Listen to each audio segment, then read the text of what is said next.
사명자가 역사하는 데는 첫째, 깨우침을 받아야 된다. 깨우침을 받고,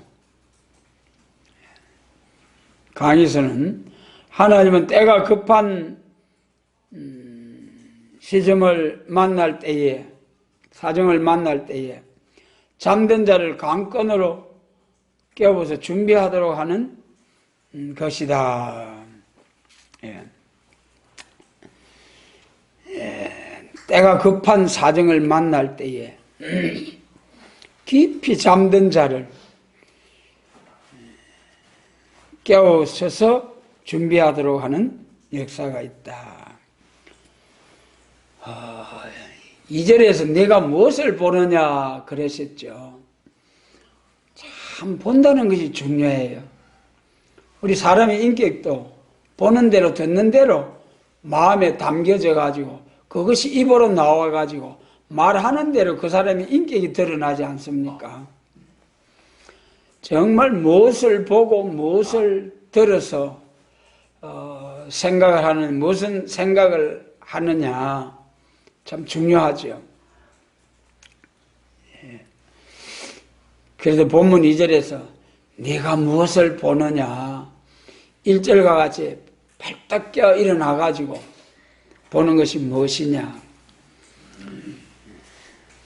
1절에서 이제 다시 나를 깨우니 자는 사람이 깨우임 같더라. 우리가 모두 말씀의 은혜 아래서 자다가 발딱 일어나는 것 같은 그런 은혜를 날마다 우리가 받아야 됩니다. 날마다 우리가 하나님의 말씀이 새롭고 또 하루하루가 새롭고 그러지는 그런 역사가 있어야 되겠죠. 그러나 여기서 이제 말씀하시는 자는 사람이 깨우침을 받는 것은 은혜 시대에서 환난 시대로 천국 복음을 전하는 교회에서 천국 복음을 전하는 교회에서 재림에 관해서 깊은 잠에 빠져 있는 이러한 교회가, 이러한 주의 백성, 주님의 백성들이 이 아름다운 소식, 예언의 말씀, 재림에 관한 이 말씀을 받고 보니까 여러분, 우리가 처음 이 말씀 받을 때 그랬잖아요. 눈이 번쩍 떼어지고, 참 세일의 역사, 확실한 소망 가운데서 모두 다니던 교회를 뒤로 하고 이 복음 가운데로 나와서 오늘날까지 30년, 40년, 50년의 세월을 이 복음 붙들고 나오게 하신 하나님 감사를 드립니다. 참 여러분, 우리를 깨워주신 하나님, 천국 복음에서 이제 영원한 복음으로, 영원한 언약으로, 영혼 구원에서 영육 구원의 복음으로, 세계적인 복음 운동에서 세계 통일 그리스도의 왕국 건설의 복음으로, 흙으로 돌아가야 할 육신의 그 죽어져야 할 몸이 변화를 받아서 올라오는 음성을 듣고 변화 성천할 수 있는 몸으로 이제 역사해 주시겠다는 약속의 말씀, 여러분 얼마나 감사합니까? 이것이 믿어지면은 정말 자던 사람이 발떡 깨우침을 받아가지고 일어나는 것처럼 우리 마음에 성령의 감동으로 영적으로 아멘 할렐루야 하면서 깨우침을 받는 말씀이 깨달아지는 그런 은혜의 역사가 있어야 된다. 앞으로 여러분, 우리가 이 말씀대로 깨우침을 받았습니다마는 이제 2절과 3절과 같은 이러한 이제 교회와 종이 되어 가지고 많은 사람을, 우리가 이 복음을 받고 깨우침을 받은 것처럼 앞으로 많은 사람을 이제 우리가 무장을 해서 깨우치는 깊은 잠에 빠져있는, 무슨 잠입니까? 때를 모르고 시기를 모르고. 이제는 어느 때입니까?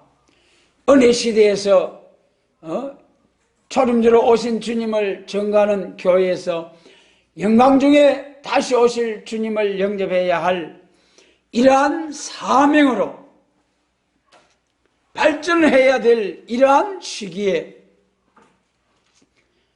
그 때를 알지 못하고 계속 깨어 예비하여 재림하실 주님을 기다리고 사모하고 기도하고 해야 될 터인데, 재림에 관해 관심이 없고 복음을 전해줘도 깨닫지도 못하고, 이렇게 우리 주변에 많은 교회가 전부 다 재림에 관하여 깊은 잠에 빠져 있다. 이런 교회를, 이런 사람들을 깨우는 사명, 우리가 먼저 깨우침을 받고 무장을 해서 이런 잠든 사람을 깨워야 된다. 여기서 이제 깨우는 것은 안 믿는 이방인들을 깨워서 믿게 하는 것보다도 믿는 자들을 더 잘 믿게 하는 역사. 좀 더 자세히 말하면은 스가랴 선지자가 이 말씀을 받을 때는 스룹바벨 성전 건축하다가 중단되었을 때 다시 깨우는 역사. 학교에서 1장이죠. 너희 소유를 살펴봐라. 속히 나무를 가져다가 여호와의 전을 건축하라. 너희의 집에 빨랐음이라. 그걸 책망하면서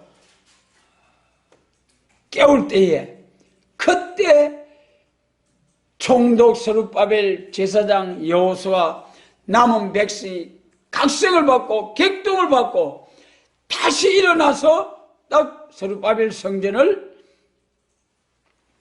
필력을 했습니다. 마쳤습니다. 그와 같이 지금 믿는 사람, 때를 몰라서 깊은 잠에 빠져 있는 사람, 우리 새일교회를 하면서도 깊은 잠에 빠져 있는 잘못된 교회 깨우는 역사 해야 할 복된 사명입니다.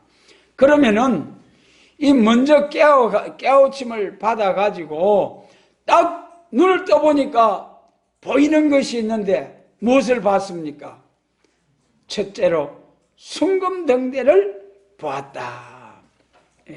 내가 무엇을 보느냐? 여러분, 오늘 하나님께서 우리의 영안을 밝히사 이 순금등대에 대하여 환히 깨달을 수 있도록 밝히 성경을 통하여 성령님의 감동하심으로 순금등대가 뭔지 밝히 깨달을 수 있는 은혜와 지혜 주시기를 원합니다. 여러분, 깨달아야 돼요.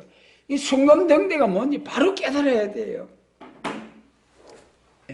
종말에 남은 교회라는 것은 각성을 받고 일어난 자들이 완전히 순금등대같이 성결하고 완전한 진리의 등불을 드는 교회로서 아무리 흑암이 와도 불이 꺼지지 않는 촛대교회를 가르쳤다. 순금등대가 뭐라고 했습니까? 각성을 받고 일어난 종들이 1절과 같이 막 화들짝 잠에서 깨어난 사람들이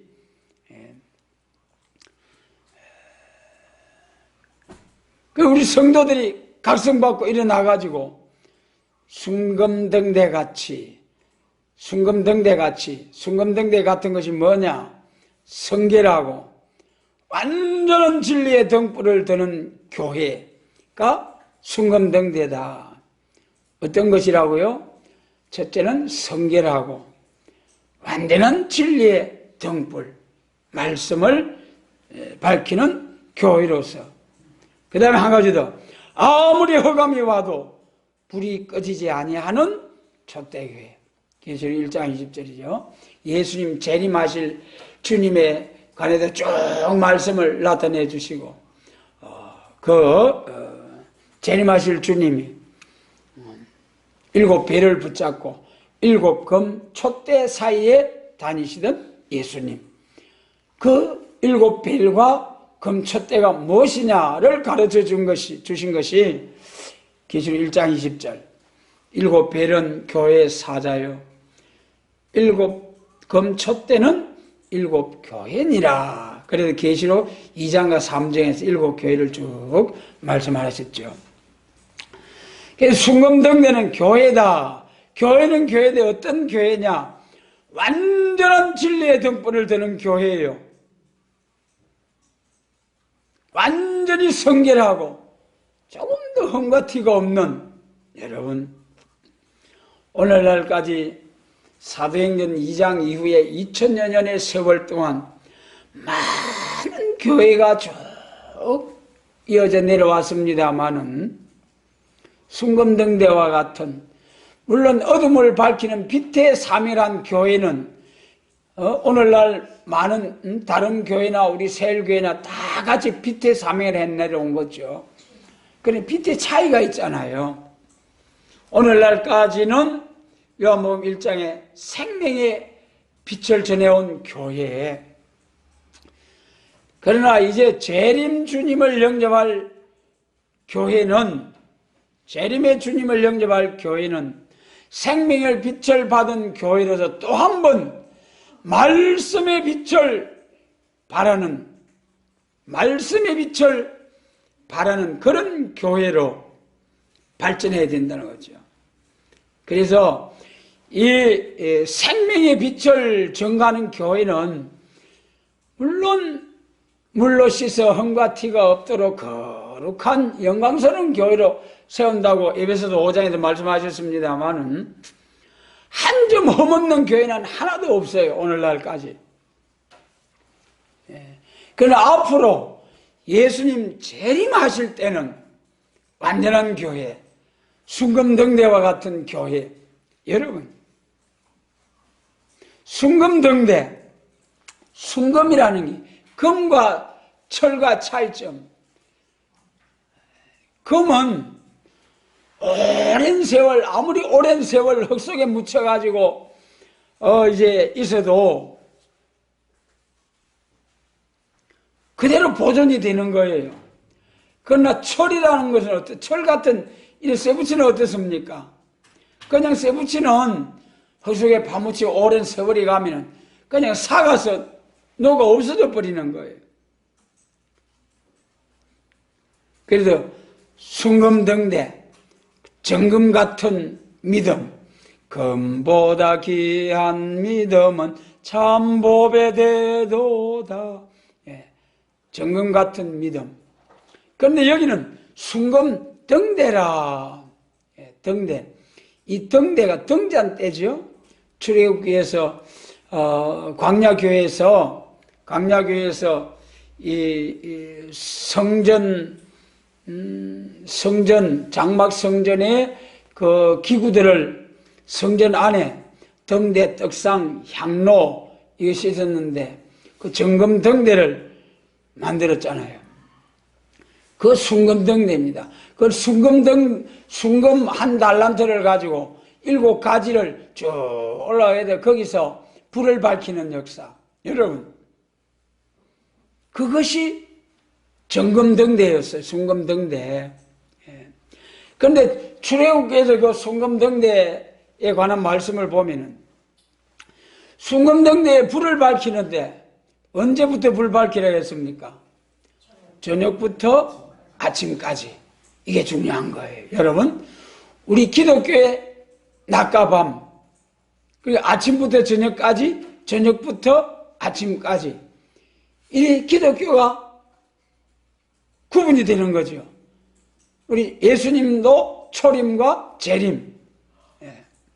그리고 우리 기독교에서도 낮에 사명과 저녁에 기독교의 사명이 차이가 있다. 자, 여러분, 우리 예수님이 재림하실 때에 낮에 온다 하셨어요? 밤에 온다 하셨어요? 성경은요, 마태복음 25장에 밤에 신랑주로 주님이 재림하신다는 말씀이죠. 그때 그 등을 들고 나와서 맞이한다고 했지 않습니까? 그 순금등대, 그 출애굽기에서 이 순금으로 가지고 등잔대를 만들어서 성전에서 불을 밝히는데 언제까지냐?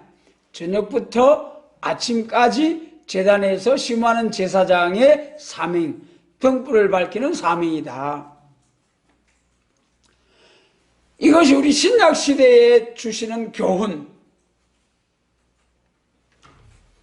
초림주로 오신 예수님, 생명의 빛을 전가하는 교회, 예수천당 중생천국이죠.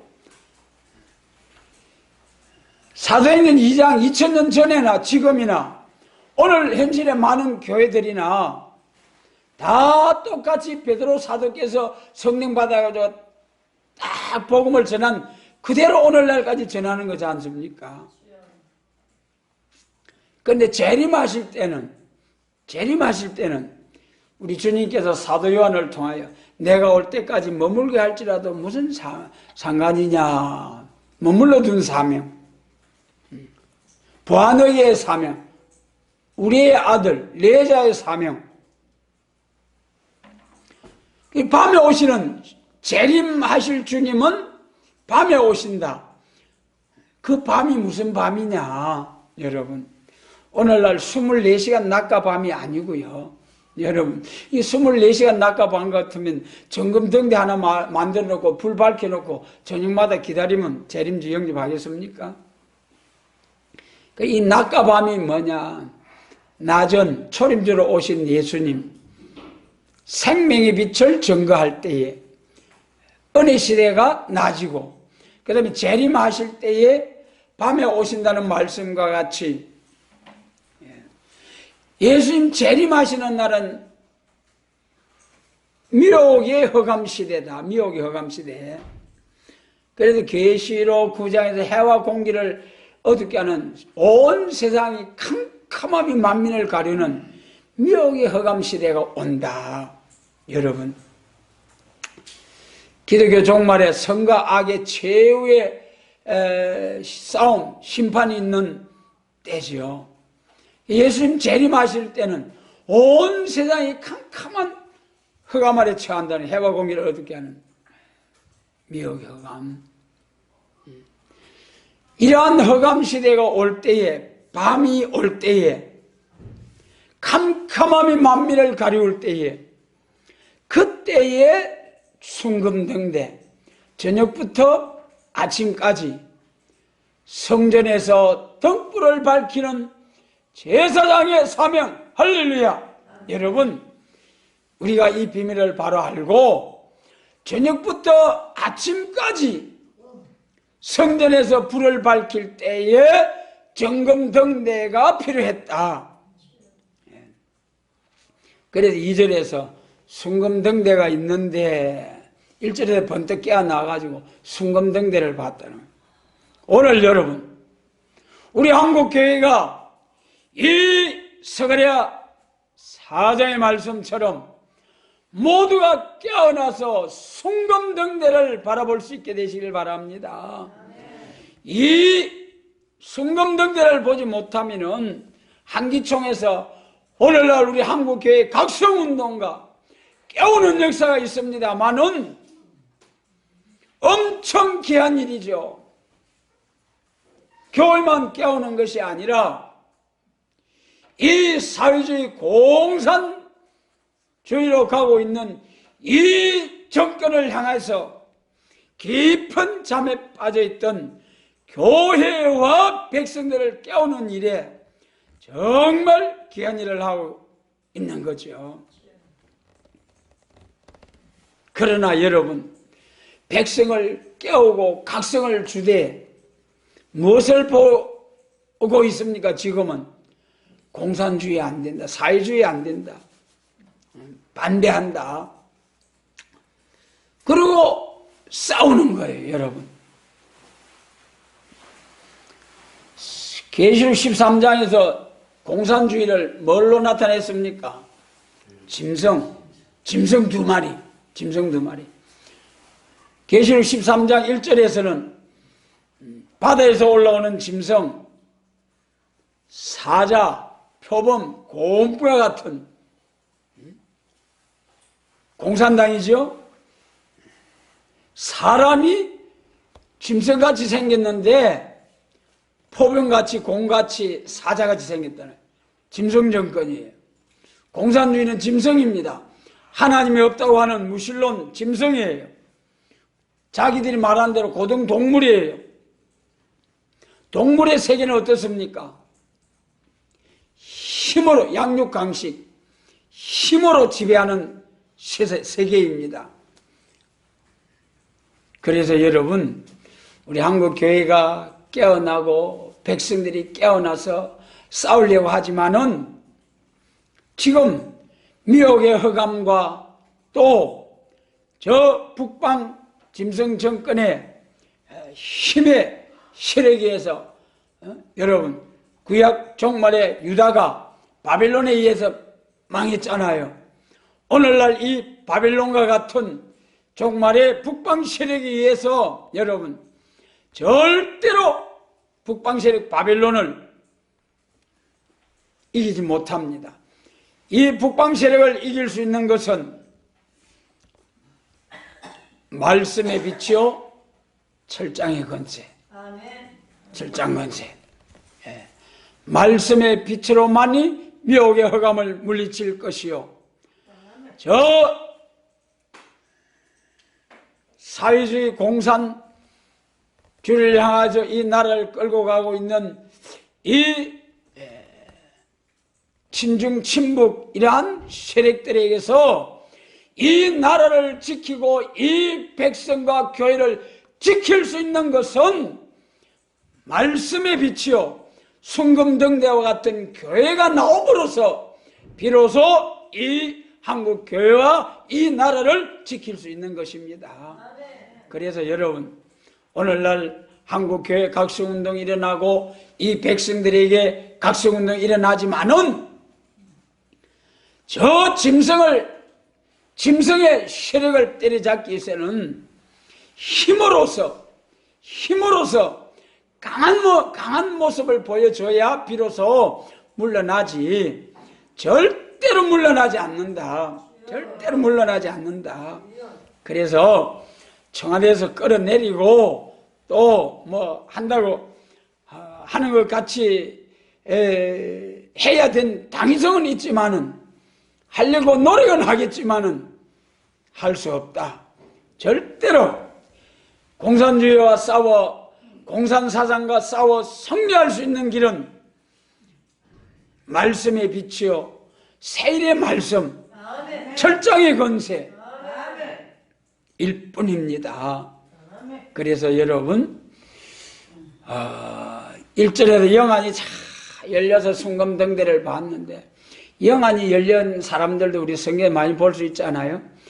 엘리야가 7,000명을 보았고, 엘리사가 불말과 불병거를 보았고, 사도 바울이 3,000을 보았고, 이사야 선지자가 거룩하신 하나님을 배웠습니다. 저는 거기서 이사야 6장에 영안이 열려서 하나님을 배운 그 말씀, 그래서 거룩하신 하나님을 배우니까 자기는, 이사야가 선지자 아닙니까? 선지자는 그래도 이스라엘 민족 중에 참 거룩하게 하나님 앞에 인정받은 선지자입니다. 그런데도 불구하고 거룩한 영안이 열려서 하나님을 배웠을 때에, 아이쿠 나는 입술이 부정한 자요, 부정한 자 중에 거하면서 나는 죽었구나. 여러분, 오늘 우리 영안이 열려지면은, 참 믿음의 성도라면은 날마다 하나님을 배우는 같은 그런 모습으로 우리가 살면서 거룩하신 하나님을 묵상하고 기도하면서 우리 자신을 돌아보면 날마다 날마다 죽을 수밖에 없는 죄인이다. 예. 물론 용서받은 죄인입니다만은 죄의 싹은 사망이라고 했는데 너희 아버지의 온전하신 같이 온전하라 하신 주님의 말씀 아닙니까? 성결한 삶을 살지 못하는 초림주로 오신 예수님은 죄인을 용납하고 용서하러 오시기 때문에 품어주시고 용서하셨지만 재림하시는 주님 앞에 서려고 하면 죄를 심판하러 오시는 주님, 재림하시는 주님 앞에 서기 위해서는 크고 작은 죄가 아니라 마음에 생각 하나라도 죄가 있다면 그것 때문에 벌 받아서 죽어 천당 가든지 멸망합니다. 여러분, 완전 성결, 순금등대와 같이 완전한 교회, 완전해야 돼요. 완전한 교회.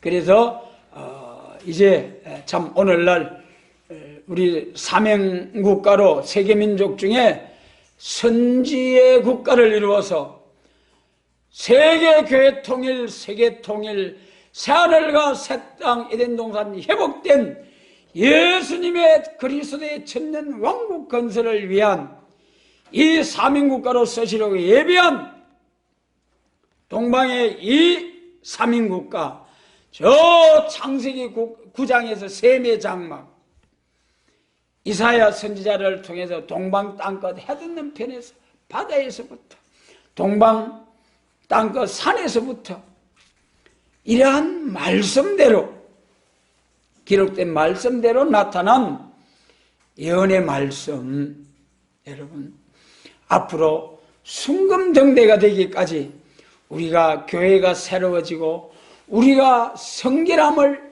이루기까지 새로워지도록 해선의 수고를 다하는 우리 모두가 되게 하시기를 원합니다. 그래서 이사야 6장 8절에서 아이쿠 나는 죄인입니다 할 때 서랍에서 제단 숯불로 싹 입을 정케 하시니까 그때 하나님께서 나를 위하여 누구를 보내며 누가 나를 위하여 갈꼬 할 때 담대하게 당당하게 내가 여기 있나이다 나를 보내소서, 이사야는 말했습니다.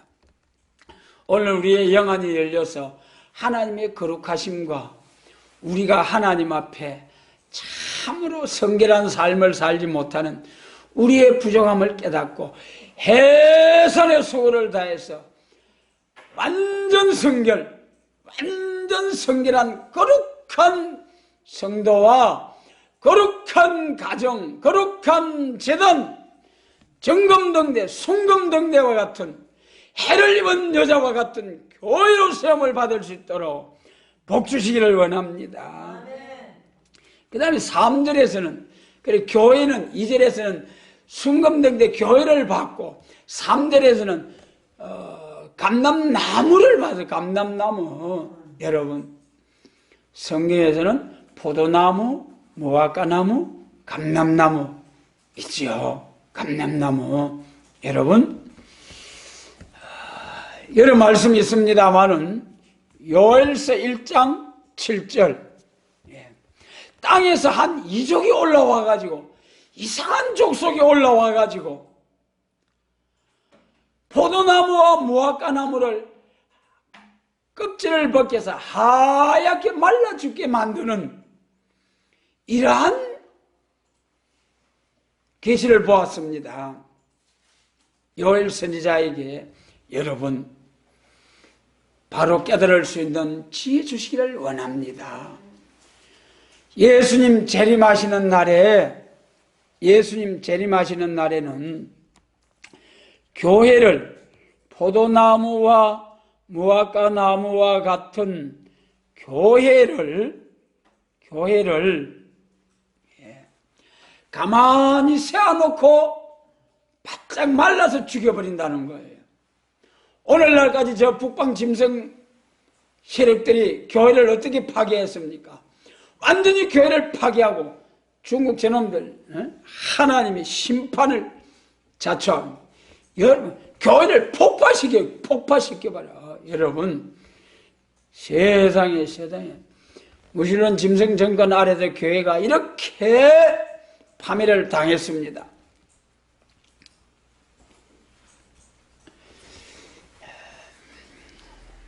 그런데 이제는 예수님 재림하실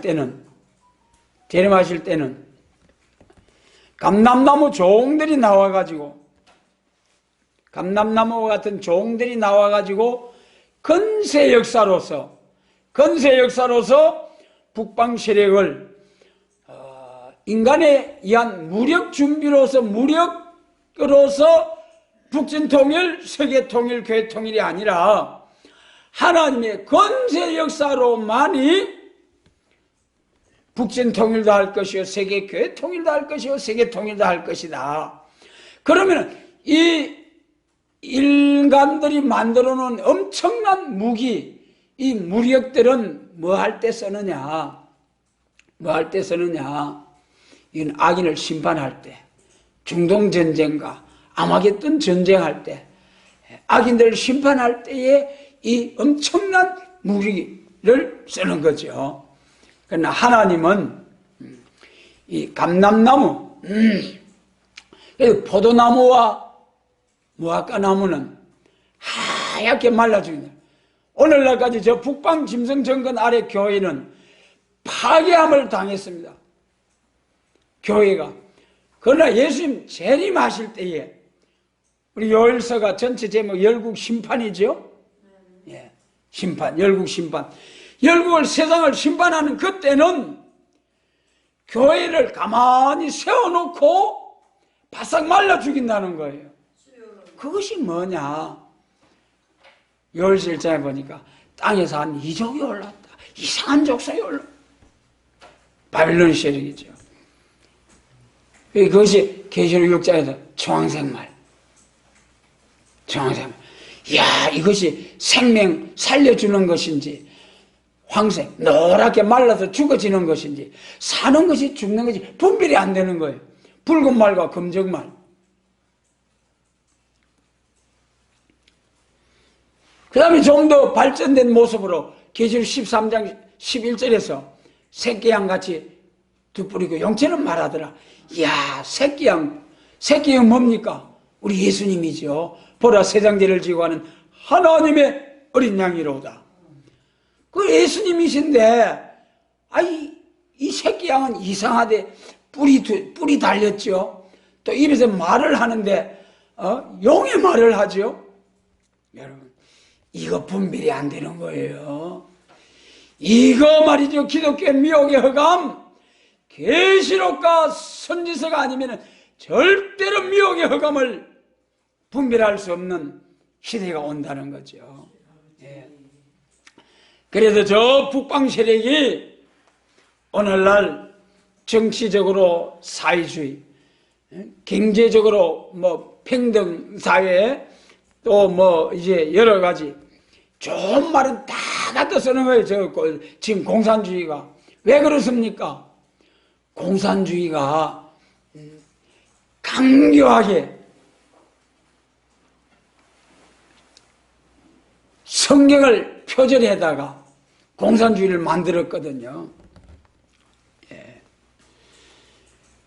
마르크스, 스탈린, 또 이제 진화론을 쓴 달린, 이런 사람들이 전부 다 기독교에 비스무리하게 있다가 떨어진 별처럼 타락해가지고 그 손으로 공산주의를 만들어낸 거예요.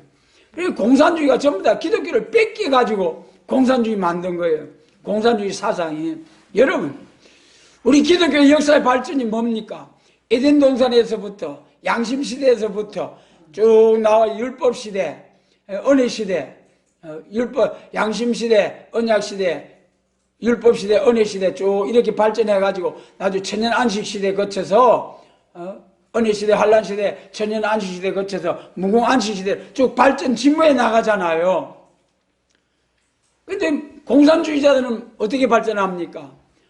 원시 공산사회, 노예사회, 봉건사회, 그 다음에 프로테스탄트 독재사회, 그 다음에 이제 이상적인 지상 나온 공산사회. 여러분, 이 공산주의자들을 전부 다 진보주의자들, 오늘 우리나라에서도 뿔구스름한 저것들 전부 다 진보주의자들이에요. 진보라고 하지 않습니까? 새빨간 거짓말, 완전히 퇴보예요. 진짜 진보는 우리 기독교에서 새 시대를 향하여 나가는 이것이 진짜 진보예요. 발전해 나가는 거예요. 우리 율법시대의 대표적인 역사, 은혜시대 영구원의 역사, 그 다음에 예수님 재림할 때 환란시대 영육구원의 역사, 이렇게 발전해 나가는 이것이 진보지. 민족 종교에서 세계 종교로, 세계 통일, 그리스도 왕국, 영원한 무공안식 시대, 이 발전해 나가는 이것이 진짜 진보지. 여러분, 자본주의, 자유민주주의 파괴하고 공산사회, 사회주의 공산사회에 이루는 이것들을 진보라 하는 이거, 그러니까 저것들이요. 새끼 한 가지 두 뿔이 있고 용처럼 말하더라고. 또 다니엘서는 큰 말하는 입을 받았더라. 저것들이, 예? 여러분, 하나님의 말씀을 가져다가 전부 다 자기들이 뭐 평등, 자유, 또 인권, 얼마나 좋습니까? 듣기에. 인권이란 참된 인권이 어디서 나왔습니까? 이사야 40장 3절이에요. 인권, 천부적인 인권. 대통령도 하나님 앞에 나오면 아멘 하나님 아버지. 지나가던 서민 거지라도 하나님 앞에 나와서 옆에 앉아서 똑같이 하나님 아버지, 똑같이 하나님, 대통령도 하나님 아버지, 이제 가난한 서민도 하나님 아버지, 똑같은 형제자매라는 거예요.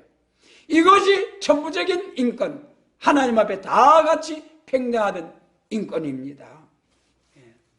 여러분, 공산주의가 인권을 말하고 평등을 말하지만 오늘날 공산주의, 차별, 평등이 훨씬 심합니다.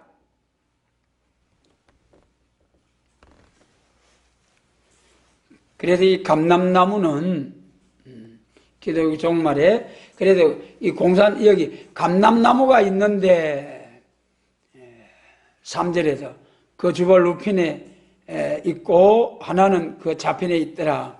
감람나무. 그래서 공산주의 하에서 첫 번째는 교회가 파괴를 당했고, 예수님 재림하실 때는 미혹의 허감에 의해서 교회는 번듯이 나무가 껍질만 벗겨져 가지고 번듯이 서 있으면서 껍질을 벗기면은 진액이 올라오지 못해 가지고 그 나무가 하얗게 말라 죽잖아요. 오늘 교회를 번듯이 세워놓고 하얗게 말라 죽이는 역사 언제입니까? 이 감람나무 계시록 11장 3절에서 내가 나의 두 증인에게 건세를 주니 저희가 구름 벼슬을 1260일 예언하리라. 예수님 재림하실 때에 사명자가 두 감람나무, 두 증인 감람나무, 이들이 나가서 역사할 때에 11장 6절이죠. 누구든지 5절로 6절 말씀 보면 누구든지 저희를 해하고자 한 적 저희 입에서 불이 나와서 저희를 소멸할 것이요 또 하늘을 닫아 비오지 못하게 하고 원하는 대로 재앙으로 땅을 치리로다. 할렐루야. 이런 정도의 권세 역사를 받고 나오는 종들이 나올 때에 비로소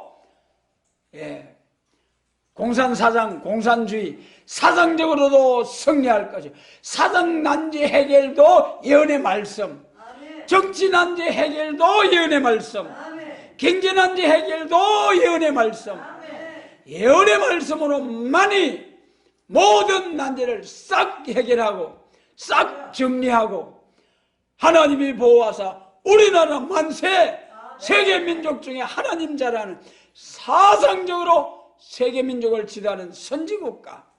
여러분, 이사야 60장과 같이 열방과 열족이 다 하나님의 영광이 나타난 집으로 돌아오는 역사가 있다는 거예요, 여러분. 그래서 오늘날 정말 이 때를 모르고 공산당 떼지 잡으려고 우리나라 들어와 있는 이 사회주의자들, 공산주의자들, 친중 친북 주사파 이 무리들 때리잡으려고 하지만은 여러분 잡아먹히지나 말라고. 잡아먹히지 않으려면 어떻게 해야 됩니까? 세일의 하나님 앞으로 나와야지. 세일의 하나님.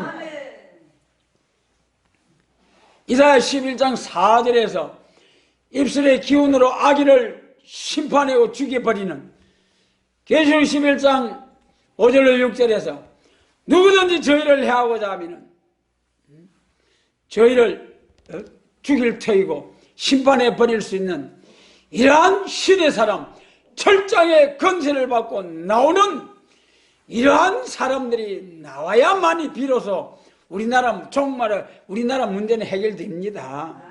그러니까 헛방 치지 말라고. 여러분, 그러기 위해서는 정말 우리가 부지런히 해야 되지 않겠습니까?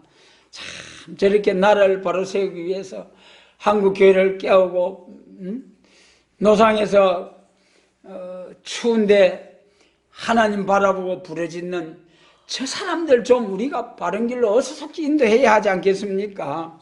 참으로 염려가 됩니다. 저렇게 한국 교회가 똘똘 뭉쳐가지고 나중 세일의 하나님의 영광이 딱 나타날 때 똘똘 뭉쳐가지고 세일의 하나님 앞으로 나오면은 복이 될 낀데 아무리 봐도 어렵지 않겠는가 생각이 들어요, 여러분. 네. 그래서 우리가 기도를 많이 해서 저렇게 나라를 지키기 위해서 애쓰시는 모든 주의 백성들과 이 방공 태극기를 들고 나라 애쓰려고 지키려고 애쓰는 이 사람들이 복을 좀 받도록 해줘야 안 되겠습니까, 여러분? 그래서 내가 무엇을 보느냐, 여러분? 순금등대를 봐야 되겠고 또 뭘 봐야 됩니까? 감람나무를 봐야 된다. 여러분, 한국교회요, 순금등대를 보시기 바랍니다. 감람나무의 역사를 보시기 바랍니다. 여러분, 아무리 각성받고 일어나도 지금 때가 어느 때냐, 지금 시국이 어떠한 때냐,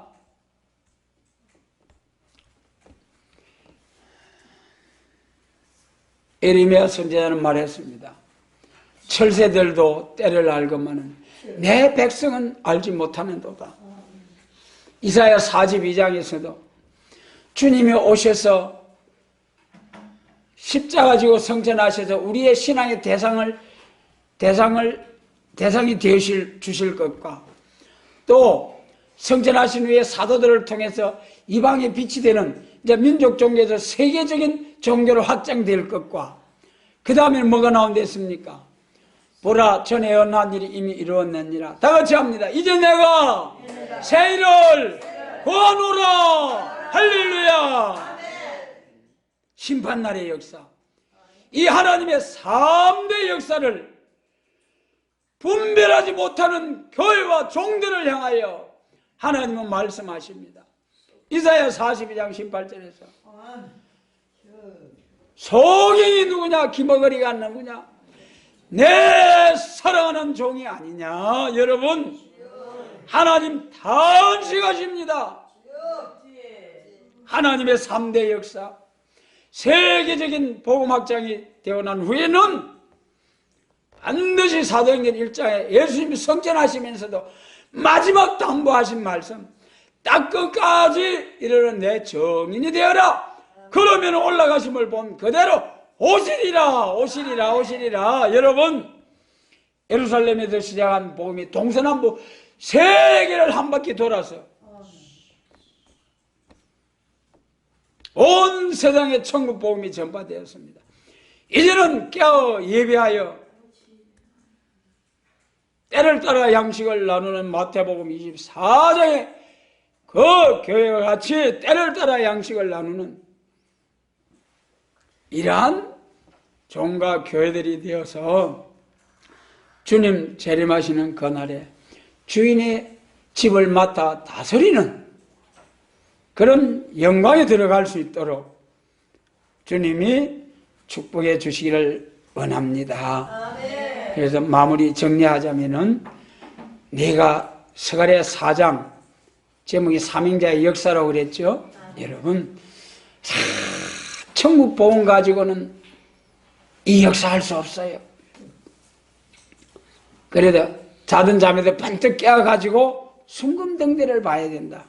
순금등대가 출애굽기에서 광야교회 등불을 밝히는 교회 저녁부터 아침까지, 그 다음에 은혜시대에 와가지고 교회, 그 다음에 재림하실 때 순금등대, 정금등대. 그래서 이 마태복음 25장에 등을 들었다. 베드로후서 1장 19절에서 등은 예언의 말씀이다. 사설을 풀지 말아라. 베드로 사도께서 삼의 한계를 분명히 알고 예언의 말씀은 샛별이 떠오르기까지 주의하는 것이 가니라. 여러분, 세례 요한도 예수님을 딱 알아보시고 그는 흥하여야 하고 나는 쇠하여야 하리라. 내 사명은 오리라 한 엘리야, 메시아를 세상에 전가하는 사명이다. 오늘 이 전환기에 율법시대에서 은혜시대로 전환되는 과정에 세례요한처럼 은혜시대에서 환란시대로 전환되는 이 과정에 우리 한국교회 인도자들도 세례요한 같은 심령으로 예언의 말씀을 읽고 듣고 지키든지 아니면은 양떼들을 보내주든지 그래야지 뭐니 하면 정죄하면서 세일의 역사를 대적하면은 세일의 역사를 반대하고 대적하고 거스르면은 하나님을 대적하는 일이 되어서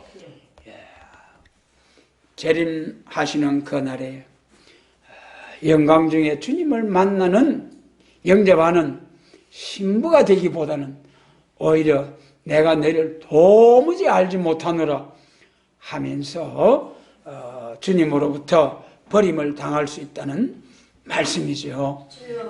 그래서 우리가 참 한국교회 각성운동과 이 백성의 각성운동이 일어나는 것 박수를 칠 일입니다만 한편으로서는 너무 무엇을 보느냐, 정말 순금등대를 보고 감람나무를 봐야 하는데 그것을 보지 못하고 각성받고 일어나는 것이 너무 안타깝다는 거죠. 우리가 기도 많이 해서 어서 해서 한국교회 살리고 민족 살리는 사민국가, 선지의 국가를 이루는데 하나님의 미랄이 되게 하시고 순교자 동무의 인격이 이루어지는 우리 모두가 될 수 있도록 도와주시기를 원합니다.